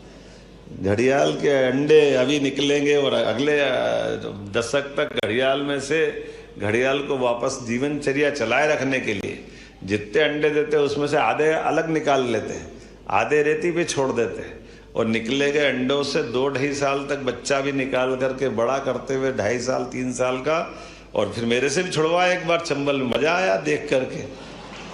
ये भी काम बहुत बढ़िया है। ये जो आनंद है कि हमारे यहाँ चीता, घड़ियाल, वल्चर भी आपने छुड़वाया था। अब वो अलग बात है कि वो बेचारा उड़ा नहीं उड़ा तो कोई बात नहीं, वापस लिया है, फिर ले आया, फिर वापस चलाएंगे। एक कजाकिस्तान से वापस आ गया, उसको मालूम भारत में रहना अच्छा है, कहाँ चक्कर में पड़े, कहाँ कजाकिस्तान में, वहाँ क्या मालूम क्या चक्कर हो रहा होगा। तो मैं मान के चलता हूँ कि जितना ये हमारे विभागों के अंदर के सुख है, और आपको भी एलोपैथिक वालों को बताना चाहूँगा, कोविड के समय से कठिन काल में भी ये जो आयुष डिपार्टमेंट के माध्यम से हमारे सभी क्षेत्रों में समान रूप से ये जो अपनी भविष्य की संभावना है, हमारी प्राचीन पद्धतियाँ, अब उन पद्धतियों में से एलोपैथिक तो है ही है दुनिया भर में, लेकिन एलोपैथिक के साथ साथ भविष्य की बड़ी संभावना हमने अपने भगवान ने देखे। लेकिन डॉक्टर को देख लेते हो, डॉक्टर जीवन बचाता तो लगता भगवान क्या करता होगा। आपके रूप में लोग भगवान का दर्शन करते। आपको भी बधाई देता हूँ चिकित्सकों के माध्यम से। हमारी सेवा से और अच्छे से अच्छा होता जाए, जितना अच्छा हो जाए उतना कम है। मेरी अपनी ओर से एक बार फिर हमारा मजबूत मध्य प्रदेश, सुरक्षित मध्य प्रदेश, समृद्ध और स्वस्थ प्रदेश बने, इसी भावना के साथ आपकी सबकी सफल सर्विस की कामना करते मेरी बात को विराम देता हूं। बहुत बहुत धन्यवाद।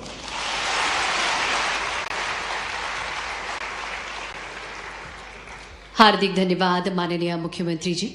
आपके नेतृत्व में मध्य प्रदेश जो आत्मनिर्भरता, समृद्धि और संस्कृति के संगम से उभरता हुआ भारत के हृदय प्रदेश का उज्जवल भविष्य गढ़ेगा, ऐसा हम सभी का सपना है। हम चाहेंगे माननीय मुख्यमंत्री जी के स्वागत और अभिनंदन में एक बार जोरदार तालियां हम सभी के द्वारा।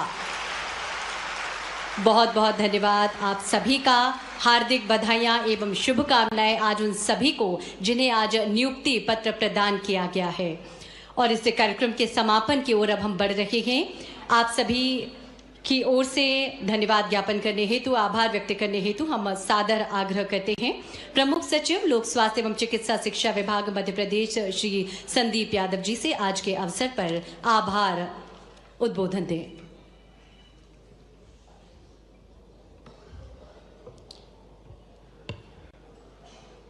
मैं इस मंच से आभार प्रदर्शित करना चाहता हूं सम्माननीय मुख्यमंत्री महोदय का, डॉक्टर मोहन यादव जी का, जिन्होंने आज वन विभाग में नवनियुक्त हो रहे 500 से अधिक साथियों का और इसी प्रकार चिकित्सा शिक्षा एवं स्वास्थ्य विभाग में ज्वाइन कर रहे हमारे स्पेशलिस्ट डॉक्टर्स और नर्सिस का सम्मान किया। उनको सेवा में नियुक्ति के साथ साथ मार्गदर्शन और एक प्रेरणा भी दी कि किस प्रकार से शासकीय सेवा में आगे कार्य करना है।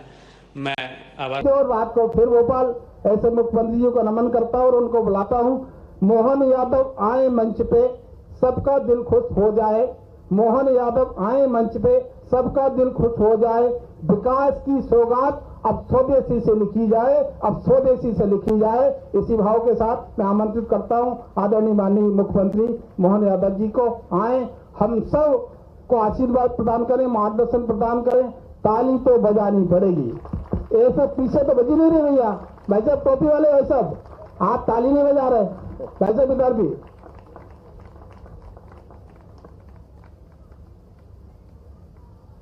स्वदेशी मेले के आज के इस कार्यक्रम में मंच पर विराजमान हमारे माननीय विधायक भगवान दास सबनानी जी,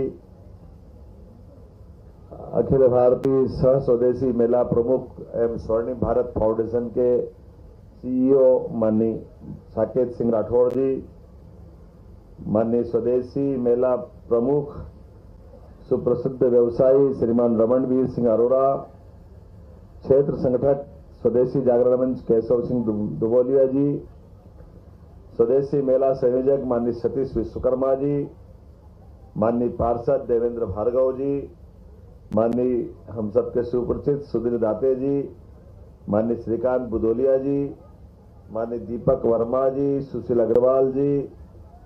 इस अवसर पर सारे हमारे सभी स्वदेशी भाव वाले भाइयों बहनों, आप सबको प्रणाम करता हूं, आपका अभिनंदन करता हूं। आज के इस दौर में कितना समसामयिक है आज के अवसर पर स्वदेशी की बात करना। चारों तरफ से कुछ ही दिनों में हम सब प्रकार चीजों से परिचित भी हो गए और ये दौरों को समझने के लायक भी बन गए। एक नेतृत्व जब सामने होता है तो नेतृत्व की दृष्टि, नेतृत्व की स्टेप और उनके द्वारा बताए गए मार्गों से बढ़ने वाले रास्ते के आधार पर जो हमको दुनिया के अंदर होने वाली हलचल दिखाई देती है, उससे सारी बातें समझ में आ जाती। हम केवल कुछ ही बातें कर लें कि अंग्रेज अगर आए भारत में, उस समय का हमारा वो दौर भारत का, जब भारत खुद सोने की चिड़िया के माध्यम से दुनिया भर में व्यापार करता था, व्यापार व्यवसाय के आधार पर बढ़ता था। लेकिन कोलंबस का आना, वास्को डिगामा का आना, ये दो अलग अलग घटनाएं हैं जिनके कारण से उस समय के स्पेन और पुर्तगाल के माध्यम से दुनिया के अंदर भारत को खोजने चले वो लोग आखिर कहां से किस कारण से आए, जो जिनके यहाँ खुद के आर्थिक क्या स्थिति थी बताने की जरूरत नहीं। और जब वो भारत में आकर के मसाले के जहाजों के पीछे पीछे आए तो हमारा अपने भारत की दुनिया के अंदर ताकत क्या थी, हमारी साख क्या थी। और ये दोहराने की जरूरत नहीं, उस दौर के अंदर केवल अपने उस षड्यंत्रों के बलबूते पर व्यापार व्यवसाय करने वाले व्यापारी, स्वदेशी का महत्व क्या है हम सब जानते कि हमने अपनी सज्जनता के कीमत भी चुकाई। और ये जो स्वदेशी के बजाय विदेशी के चमक दमक का जो आकर्षण था, उस चमक दमक की कीमत देश ने कैसी चुकाई। और हम सब उस दौर से आगे बढ़ते हुए चले तो 1857 में भी पंजाब से कूका भाई ने जो विद्रोह के अपने बिगुल फूके, उसका आधार भी अगर बना तो हमारा स्वदेशी का ही मूल मुद्दा रहा है। और वहां से लगा करके और आगे बढ़े, चाहे दयानंद जी का आंदोलन हो या बाद के दौर में रविंद्रनाथ ठाकुर जी की बात हो, हम बंकिम चंद्र चट्टोपाध्याय जी का आनंद मठ का उपन्यास हो, ये सारी चीजें देश के मूल तत्वों के साथ स्वदेशी की भावना के बलबूते पर, यहाँ तक कि महात्मा गांधी भी जब आए तो 1930 का आंदोलन छोड़ दो, जब लाहौर के अधिवेशन में डिक्लेयर किया कि भारत को पूर्ण स्वतंत्रता चाहिए, उसके पहले भी वो केवल स्वदेशी वस्तुओं की होली जलाना, स्वदेशी के भाव का प्रकटीकरण करना, और लाला लाजपत राय हो या बाल गंगाधर तिलक, सबने स्वदेशी के भाव के आधार पर ही स्वतंत्रता के प्रारंभ की लड़ाइयां लड़ी। वो अतीत की काल की कल्पना हो सकती होगी, लेकिन हमको ये भी भूलना नहीं चाहिए आज 150वीं जयंती है वंदे मातरम की, और वंदे मातरम का वो भाव जो आनंद मठ के माध्यम से निकलते हुए बाद के दौर में बंग भंग आंदोलन का स्वरूप बना। और विश्व की सबसे बड़ी ताकत उस समय की अंग्रेज, जिनका रुतबा, जिनका माहौल, लेकिन स्वदेशी के बलबूते पर उनको अपने उस बंग भंग आंदोलन, बंगाल के विभाजन के आंदोलन को वापस लेना पड़ा। ये स्वदेशी की ताकत थी। मैं बधाई देना चाहूंगा उस नाते से, स्वदेशी के मूल मंत्र के आधार पर पूरा देश उद्वेलित हुआ, खड़ा हुआ और अंग्रेजों की पैरी हार हुई और उससे लगाकर आगे तक। लेकिन आज भी उससे आगे कहानी बताने के बजाय अभी हम अपने सब देश के आसपास घटने वाले घटनाक्रम को देख ले, और यह हमारे एक बड़े दुनिया के सबसे बड़े ताकतवर देश के नायक जिस प्रकार से कहते हैं, वह अपना हथियार बार बार टैरिफ की बात करते हैं। यह अपने आप समझ में आता है, टैरिफ कम लगा दूंगा, ज्यादा लगा दूंगा, टैरिफ कम लगा दूंगा, ज्यादा लगा दूंगा। ये टैरिफ नहीं हुआ, बंदूक की गोली हो गई, तेरे को गोली मार दूंगा, तेरे को गोली मार दूंगा। ये कैसा हमारे सामने वो दृश्य ध्यान में आ रहा है आज अपने बीच में से। लेकिन टेक्नोलॉजी के बलबूते पर, स्वदेशी के भाव के बलबूते पर यशस्वी प्रधानमंत्री ऐसे सारे उलझे सुलझे मसलों पर ब्रह्मोस की मिसाइल दाग करके भी 45 मिनट में युद्ध का कैसी दिशा बदलते और पूरे देश को गौरवान्वित कर देते। हमारा सैनिक वहां गया, कैसा गजब का युद्ध हुआ कि बॉर्डर पे बैठे हुए जो घरों के लोग थे, आमतौर पे युद्ध में वो इन सारी बातों से वो तो सोच के परेशान कि अब सेना जाएगी, अब सामने की आएगी, अब इधर गोली चलेगी, उधर गोला चलेगा, न गोली चला न गोला चला, युद्ध पूरा हो गया, पता ही नहीं चला कब युद्ध हुआ, कब खत्म हो गया। ये बड़ा एक नए दौर का माहौल था, ये स्वदेशी के बदलते दौर का वातावरण था। हमारे पास हथियार भी आ रहे, जा रहा है, पता नहीं क्या हुआ। अब तुर्की से ड्रोन आ रहा है, ड्रोन आके हम गिरा रहे हैं हमारे एक बगैर कोई किसी सैनिक के हिले डुले। ये जो नई टेक्नोलॉजी के बलबूते पर स्वदेशी ने अपनी जो धाक साख बनाई, तो वह ब्रह्मोस के बनाने वाले स्वदेशी के हमारे वैज्ञानिकों का भी जोरदार अभिनंदन करो, जिन्होंने इस बात को सिद्ध किया। होगा आपका जो परमाणु बम का ठिकाना, लेकिन ठिकाने को आपकी गर्दन तक हाथ पहुंचाने की ताकत तो स्वदेशी से ही आती है, जहां हमारे लिए केवल टेटवा दबाने की देर थी और ची बोल जाते। ये जो माहौल बना है, और हमने सबने देखा आज के इस दौर में भारत की तरफ से बार बार चारों तरफ से दो बड़े बड़े देश आखिरकार इस पूरे दुनिया का नक्शा अगर अपन देखेंगे और पूरे दुनिया के नक्शे के अंदर किस बात की झगड़ा चल रहा है, किस बात की लड़ाई चल रही, तो वो बड़ी लड़ाई अगर कोई चल रही है तो बड़ी लड़ाई स्वदेशी के भाव के आधार पर इस दुनिया के सबसे बड़े देश के अंदर लगभग 1/4 आबादी हमारे पास है और 1/4 आबादी के अंदर केवल एक में उनको बाजार दिख रहा है। वो बाजार की लड़ाई लड़ रहे हैं भारत के मामले में कि यहाँ कैसे भी करके उनका कब्जा हो। 145 करोड़ की आबादी और उस आबादी में भी 60% अपनी परचेसिंग पावर वाले लोग हैं जो अपने बलबूते पर इस बाजार के अंदर बड़ा रोल अदा करते। तो जिनके उत्पाद बन रहे हैं, जो अपने कमाने धमाने से लेकर दूसरी बात सोच रहे हैं, उनका सबका प्रयास है भारत के अंदर बदलते दौर में। लेकिन ये हमारे अपने दत्तोपंत ठेंगड़ी जी से लगा करके दीनदयाल उपाध्याय जी को याद करना चाहूंगा और भारत माँ को प्रणाम करते हुए कि आज बदलते दौर में भारत और भारत का नेतृत्व बदला है, जो इन सारी बातों को खुली आंखों से देख रहा है। और ऐसे में चाहे जिसको जो बोलना बोल दे, हमारी बिना बोले ही बहुत बड़ी बोली हो रही है। ये एहसास सबको देख रहे हैं कि आखिर हुआ क्या है। बोलने वाले बोलते रहे, बगैर बोले भी जो फैसला हो रहा है और फैसले के आधार पर जो बदलाव के माहौल दिख रहे हैं कि एक तरफ हमारे नेतृत्व से हमारे किसानों को हम बचा रहे हैं, हमारी फसलों को बचा रहे हैं, और एक तरफ हम अपनी यहाँ से निर्यात को बढ़ावा देने के लिए मेक इन इंडिया की जो बात कर रहे हैं, मेड इन इंडिया की जो बात कर रहे हैं, स्वदेशी की जो बात कर रहे हैं, ये सारी बातों का उत्तर है। ये स्वदेशी के मेले ये हमारे उसी भाव के आधार पर है। मेरे कंगे को बताकर जरूर आपने संयोजक जी ने मैंने भाव इतना ही दिया था कि लकड़ी का आज से 25 साल पहले आपके सबके घर में लकड़ी के कंगे कंगी मिलते थे, लेकिन प्लास्टिक आया तो खोपड़ी अलग खराब करे और बाजार अलग जेब हल्की करे।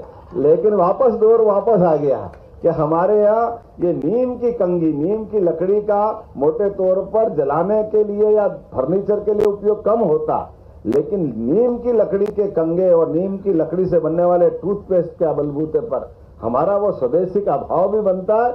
और नीम के पौधे से जुड़ करके वास्तव में ये जो हमारी स्किन है इसका संपर्क प्लास्टिक से खराब ही होता है। ऐसे कई सारे समय के साथ बदलाव की आवश्यकता है। लेकिन आज ये मेले के उद्घाटन का अवसर है, बगैर खाए पिए लंबा चौड़ा भाषण दिलाना ये भी गलत बात है, थोड़ा संभलने की जरूरत है। मेले में भाषणबाजी का क्या काम है?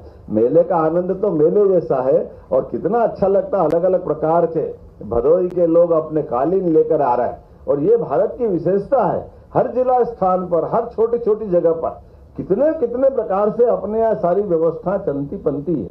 और कई जगह तो मैंने उदाहरण सुनाया था, हमारे यहाँ अकेला मिठाई से विदेशी व्यक्तियों का हथियार बना के बदला कैसे लिया जाता है, इसका उदाहरण इंदौर उज्जैन के पास का फतेहाबाद है। फतेहाबाद के गुलाब जामुन बहुत प्रसिद्ध है और फतेहाबाद के गुलाब जामुन से स्वदेशी का हथियार बना करके अतीत के काल में जब शाहजहां के बाद औरंगजेब और उनके भाइयों के बीच झगड़ा हुआ और उस झगड़े में औरंगजेब को कब्जा करना था, दारा सिकोह को उत्तराधिकारी बना दिया शाहजहां ने। तो ऐसे समय पर वो जब औरंगजेब को ये मालूम पड़ा कि दारा सिकोह को उत्तराधिकारी बना के डिक्लेयर कर दिया, वो औरंगजेब अपनी औरंगाबाद से सेना लेके निकला। उज्जैन के पास बहुत बड़ा युद्ध हुआ। उस युद्ध में दारा सिकोह की सेना की हार हुई और औरंगजेब की सेना जीती। तब तक वो 4 भाई थे। औरंगजेब इतने तेज थे कि उनने एक भाई को अपने साथ मिला लिया और उसकी सेना और ये सेना मिलकर के दिल्ली के पास, आगरा के पास भीषण युद्ध हुआ। तो दारा सिकोह को मारा, दारा सिकोह की सेना को हराया। पर ये क्या लोग होते, ध्यान में आता कि उनने बाद में अपने भाई जिसको साथ में लेकर रखा था उसको दारू पिला पिला के मार दिया। बाद में अपने भाई भतीजे जो और जितने एक भाई उसका लाहौर के पास था उसको भी मारा, भांजे को मारा, भांजी को मारा, बहन को मारा, अपना बेटे को, अपना एक भाई बचा था वहां युद्ध में ले जा करके उसको मारने के लिए भेजा अकबर को। संयोग से उनने अपनी पद्धति के अनुसार जो भाई के यहाँ मारने युद्ध में आया था तो उसने उसको दामाद बना करके उन्होंने कहा रिश्ता बन गया तो अब बच जाएगा। लेकिन औरंगजेब को तो कुर्सी खातिर ये भी पसंद था तो अपने बेटे को भी मारा और अपने सगे भाई को भी मारा। तो ये जो कुर्सी के लिए इतनी मारामारी हो सकती है अपने देश का नया प्रयोग था। ऐसे में जब ये फतेहाबाद बसाया गया औरंगजेब द्वारा तो यहाँ हमारे लोगों ने मिठाई के गुलाब जामुन की दुकान खोल ली। सबके लिए फतेहाबाद के गुलाब जामुन बहुत प्रसिद्ध है। लेकिन ये आप ध्यान देना कि गधे गुलाब जामुन खा रहा, ये मुहावरा भी वहीं से चला है कि पहली बार दिल्ली में बैठने वाला कुर्सी के आधार पर अपने भाई को, भतीजे को, बहन को, भांजे को, भांजी को सबको मारे और कुर्सी पे बैठे। ये उदाहरण वहां था, लेकिन स्वदेशी के आधार पर गुलाब जामुन भी कहां से कहां चल गया, ये उदाहरण भी अपने देश के अंदर बना है। तो दुनिया के अंदर होने वाले कई बदलावों में ऐसे कई आनंद और विनोद के आधार पर भी स्वदेशी के लोग रास्ता निकाल लेते हैं। मैं आज अपनी ओर से पुनः स्वदेशी के इस भाव के आधार पर, क्योंकि मुझे मालूम है इसी स्वदेशी के बलबूते पर चीन ने भी कई सारे प्रकार से 20-25 साल में कहां से कहां चला गया, लेकिन वहां का शासन तंत्र अलग प्रकार का, इसलिए उन बहुत सारी बातों पे अपन बोले अपनी दुविधा हो जाएगी। लेकिन हमको समझना इतना ही पड़ेगा, आज के दौर में किसी देश को आगे बढ़ने के लिए, आज के दौर में सभी क्षेत्रों में भारत की सनातन संस्कृति की ध्वजा लहराने के लिए यशस्वी प्रधानमंत्री के नेतृत्व में जो उनका विजन है, वो मिशन बनाते हुए स्वदेशी के भाव को बढ़ाते रहे। पुनः आज इस मेले की अब मेरी अपनी ओर से सबको बधाई, बहुत बहुत धन्यवाद।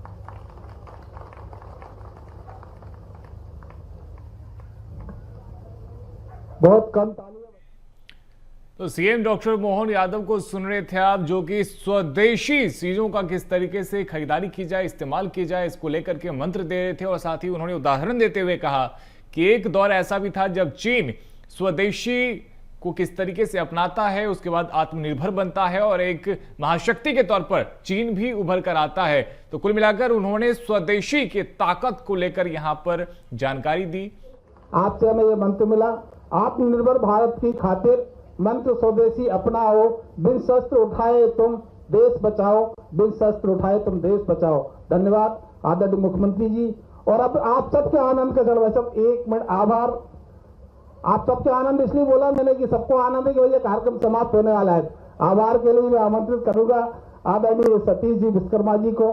आप भारतीय जनता पार्टी के भाजपा जिले के उपाध्यक्ष हैं, मेले के संयोजक है। पूरे 1 महीने से इस मेले की सारी व्यवस्था जुटाने में आप लगे हुए हैं। आप हमारे भोपाल के बड़े व्यवसायी भी हैं। मैं आमंत्रित करता हूं आदरणीय सतीश जी विश्वकर्मा।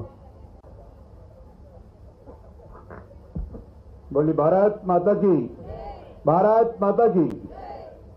मेरा काम आभार करना है, परंतु मुझे मुख्यमंत्री जी की बातों से आने वाला भविष्य की सुरक्षा दिख रही है। जैसे उन्होंने बताया कि ब्रह्मोस से हमने हमारे परंपरागत दुश्मन, परमानेंट दुश्मन को कुछ ही मिनटों में भारतीय संचार व्यवस्था का उपयोग करते हुए निपटा दिया गया। वैसे ही मेरा आप सबसे आग्रह है कि जो आर्थिक लड़ाई हमारी चाइना और अमेरिका से चल रही है, अगर हम सब मिलकर आज ये प्रण करें, निश्चय करें कि हम सुबह उठ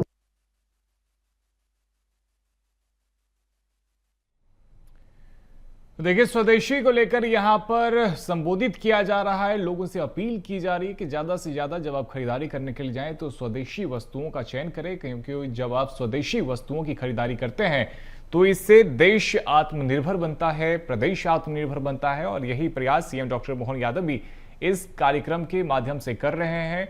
और देखिए, इस मेले में स्वदेशी चीजों का स्टॉल लगाया गया है, जहां पर तमाम स्वदेशी वस्तुएं आपको यहां पर मिल जाएगी। इस मेले में जाकर आप भी खरीदारी कर सकते हैं। सीएम डॉक्टर मोहन यादव यहां पर मेले में अलग अलग स्टॉलों पर जाकर यहां पर वस्तुओं को देख रहे हैं, किस तरीके से यहां पर स्वदेशी चीजों का इस्तेमाल किया गया है, स्वदेशी चीजों को यहां पर बेचा जा रहा है। सीएम डॉक्टर मोहन यादव एक एक करके भ्रमण करते हुए नजर आ रहे हैं उन तमाम स्टॉलों का जहां पर स्वदेशी वस्तुओं को बेचा जा रहा है। और इस बीच कई लोग, स्कूली छात्र भी सीएम डॉक्टर मोहन यादव से मुलाकात कर रहे हैं। वॉलंटियर्स कई सारे यहां पर हैं और स्वदेशी के मूल मंत्र के साथ ही इस खास कार्यक्रम का आयोजन किया गया है। और स्वदेशी मेले का शुभारंभ सीएम डॉक्टर मोहन यादव ने कर दिया है, जहां पर तमाम स्वदेशी चीजें मिलने वाली है। और साथ ही सीएम डॉक्टर मोहन यादव भी इस मेले में घूमते हुए नजर आ रहे हैं। एक एक करके तमाम दुकानों तक सीएम डॉक्टर मोहन यादव जा रहे हैं और खुद ही देखिए वो पता भी कर रहे हैं क्या चीजें बेची जा रही है, दुकानदार से भी बातचीत कर रहे हैं। इस बीच अगर कोई खरीदारी करने के लिए आया हुआ है तो ऐसे लोगों से भी बातचीत कर रहे हैं। पुस्तक की एक किताब है जहां पे देखिए, यहाँ पे किताब की ये दुकान है जहां पे अलग अलग पुस्तकें रखी हुई है। सीएम डॉक्टर मोहन यादव भी यहाँ पर किताबों को पढ़ते हुए नजर आ रहे हैं।